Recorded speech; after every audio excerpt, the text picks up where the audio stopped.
We're going to look at hypothesis testing again, but this time we're going to focus on sample size and this concept called practical significance.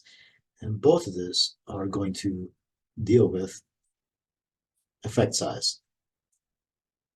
So we have this triangle going here. The key vocabulary, again, statistical significant result, effect size, practical importance or practical significance, which is what this is. We're going to look at a one proportion z-test. No, actually we're not. Yeah, no, we are. Sorry, we are. And we're going to do a two-sided test. Sorry about that. And what we're going to discover here is the dilemma between sample size, effect size, and the p-value. And another thing we want to discover is a small p-value does not mean that the effect size is large. The relationship between effect size and practical significance also needs to be considered here. But lastly, statistical significance does not mean or indicate the result is important, which is another fallacy. So this is again about the logic of hypothesis testing. And again, remind ourselves what two-sided tests are, but we're not going to worry about that right now. You can read that.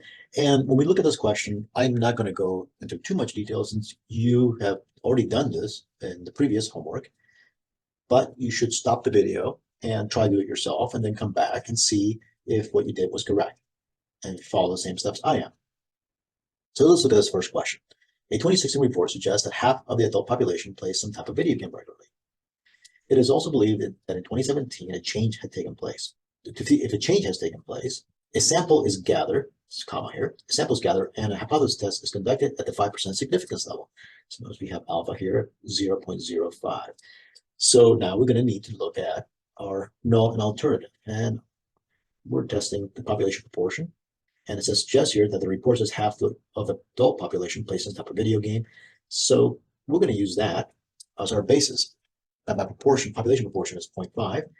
But in 2017, there was a change has taken place. Again, kept nice and vague of what this might mean, but it looks like what we're testing is somehow there's been a change. Maybe the population proportion has increased, maybe it has decreased. All right, so now what do we do? Conduct the following test. A total of 450 adults were sampled and 227 plays some type of video game regularly. Conduct a hypothesis to see if there's any evidence. And the evidence one, that the null hypothesis is not correct. And in this case, we're going back to the 2016 report and ask the question, is the result significant at 5% significance level? Draw a graph, show work. Okay. So again, here at this point, stop the video and see if you can do this yourself. And I'm just going to go through this without much fanfare. So find my statistic, which is, okay.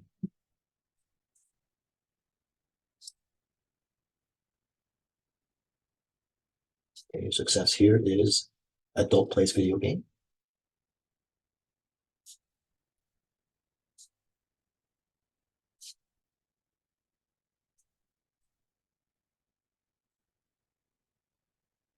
Regularly. Okay. So that is what success is, effect size. Okay, so effect size, I'm going to just approximate this.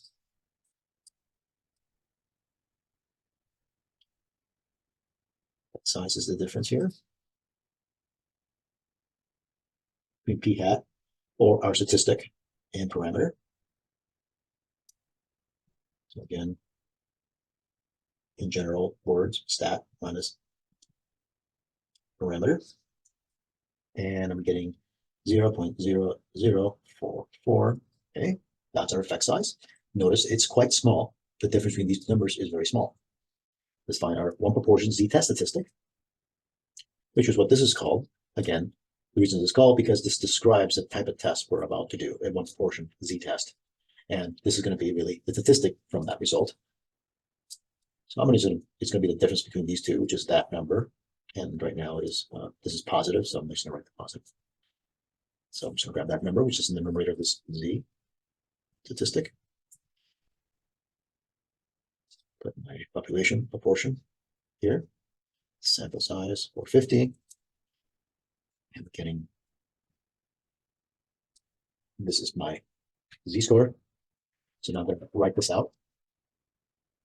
And I should probably draw a picture, like I said, I wanted to do. I'm drawing this normal curve because, again, just to verify, I'm meeting this criteria. And you can see that I do is no need to calculate it. Half of 450 is definitely bigger than 10. So that's why I'm drawing the normal curve. It meets the central limit there. At the center of this is P. I line it on this side greater than. This is my P hat value. This curve represents all possible P hat values. And because I landed on this side and this is two-sided, I need to calculate this probability right here. Great. Let's now write this out. Let's call it a P hat is greater than 0.5044. This translates to probability Z being greater than 0.1886. Okay, I should grab more decimals. I really should.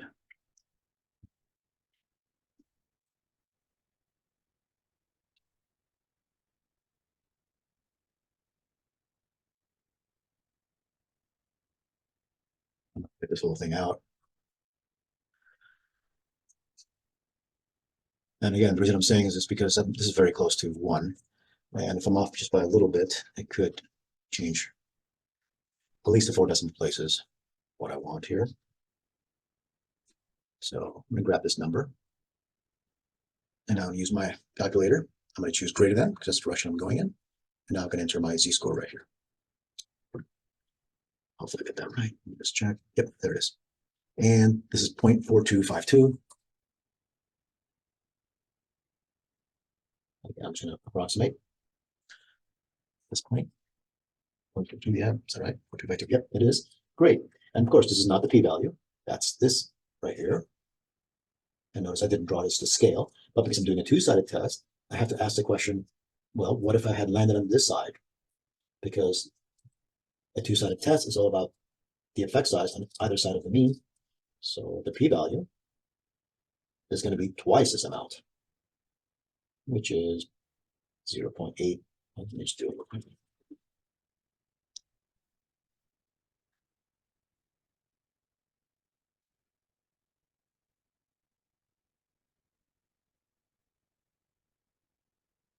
And of course, this p-value is tremendous. Clearly, this is not statistically significant. Well, even at the 5% levels, if I make that connection. This is not statistically significant at any level, but clearly not statistically significant at 5%. All right. So in fact, I'm going to do one more thing. I'm going to come over here and calculate standard deviation of p hat. Standard deviation of p hat. This is going to be important. 0.25 divided by 50, and I get this value 0.02357. Good. Let's do this again. This is the same situation. Before, all we're doing is now changing the sample size. Conduct the following test. The total of 15,532 adults are sampled. 7,844 play some type of video game regularly. So notice I put my null alternative already there. I don't need to do anything. Conduct a hypothesis to see if there's any evidence again that the null hypothesis is incorrect. Is the result significant at 5% significance level? Draw a graph, show where. Let's do this. Okay, so my statistic p hat is going to be for my sample 7,844 played regularly. 15,532. And again, you can stop the video, try this again, and see what you get. So do this, I get 0.50502189. The effect size is again this difference. 0.5050. Okay, I'm trying to be very precise. I don't know why in this case, but it's important. 0.00502109. Okay. Again, very small. How does that compare to before? Yeah, again, it was terribly small before, so it's about the same. The effect size is practically the same for practical purposes. Let's do the get one proportion z test. This time I could do more accurate numbers, so I feel good about that. Put that all in there. Everything here is the same, but the sample size has certainly changed. So let's see what we get here. Trying to do Control Z. Oh yes, perfect. I wanted to get back to where it was a minute ago. I said Control Z until I get back. So I do my sample size.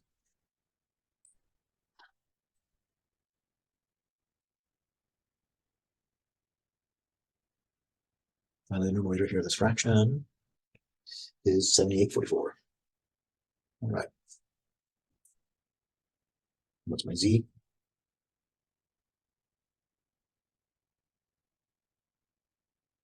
Should I enter that right? Did I enter that right? It looks that way.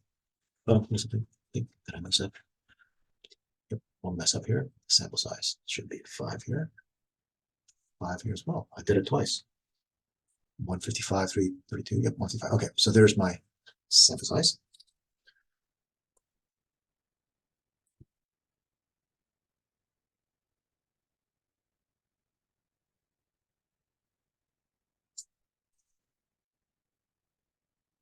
And now, what's happening? Still draw the same curve. So notice everything is pretty much the same.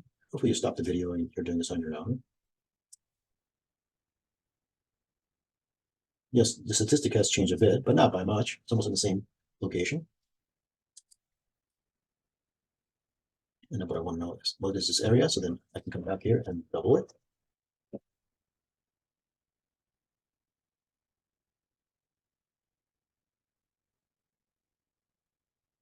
I can write the whole thing, however.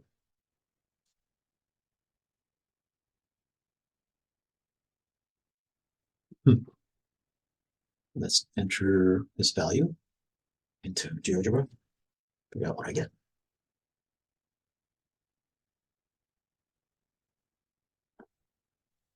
And did that thing get entered right? Yes, it did. Great. And that's now here's my result, which is this area right here. So my probability has certainly gone down. That's not my p-value though. A p-value will be twice this amount. Okay, which is 0.2106. Okay. So there's my p-value. Again, high, definitely not statistically significant.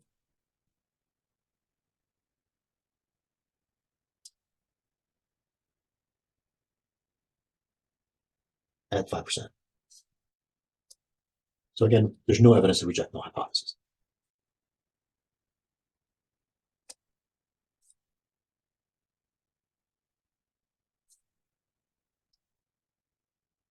What this says, no evidence of change.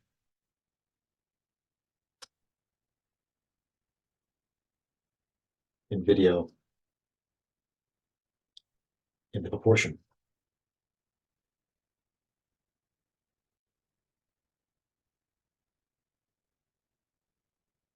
of adults who play video game regularly.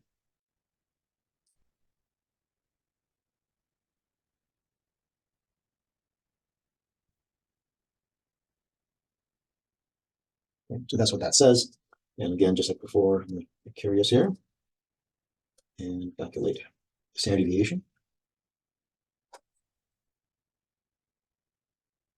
And I'm getting,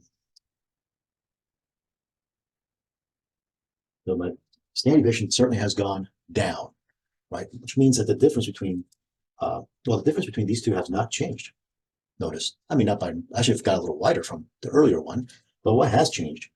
Well, I'm not drawing this to scale, but the curve has gotten tighter. So now, because the curve has gotten tighter, the difference between these two has actually increased from my probability standpoint of view. So if I were to draw this more to scale,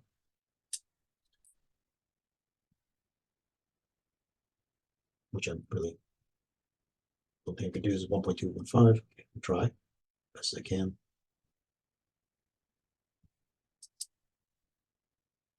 This is something here. Not too bad from difference, but the other one on the other side certainly doesn't look like this. This was 0.182. So this last one, oh, not sure. What's the difference between? Yeah, actually, it's closer than I remembered it. This one's like way up here, right? That's what it really, this whole thing really looked like earlier. So yeah, the numbers haven't changed in distance, but this area has tightened it up. And all of a sudden, when it tightened up, this area got smaller as this curve is shrinking because the variability is going down. So let's do it one more time. Same scenario. Nothing's really changing. Let's find the p-hat value. Same scenario. So now I'm going to go through my steps again. You want to pause the video and try this yourself and then just speed forward towards the end. You're welcome to do that.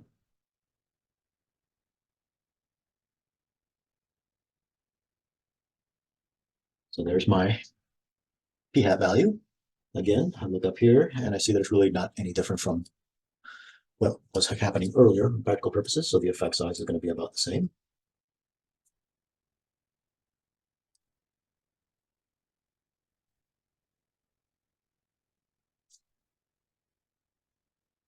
Very tiny, almost no difference between these two numbers. The z-test statistic in absolute value.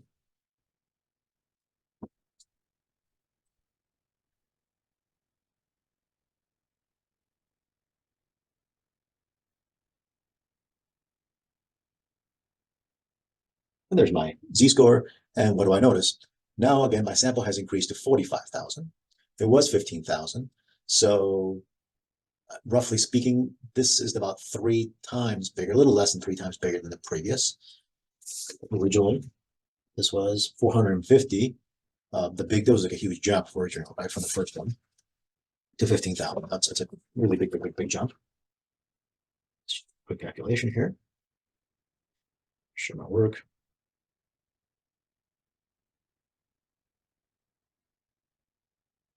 So all I'm doing is communicating symbolically what all these numbers mean, what my intent is.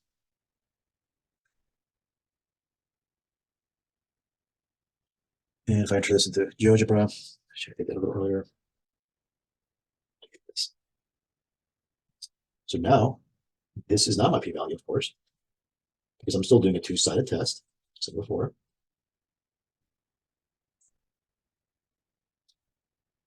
But now, if I were to do this more to scale, that same, practically the same number is moved even further out. And the reason is, as the p-hat continues to get smaller, smaller, smaller as we increase the sample size.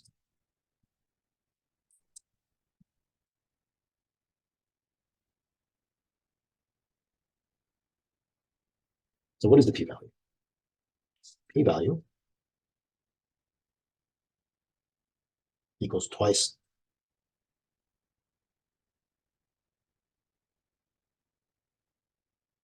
again, we need to calculate on both sides of this. That's what we're doing. We're just double it to get what we need. And now notice my result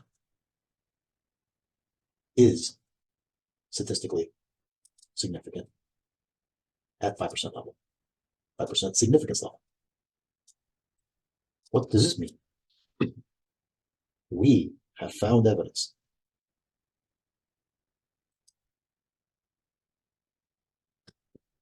that there's a change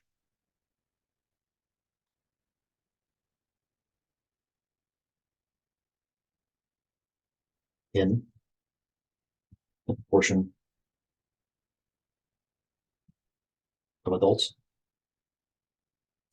that play a video game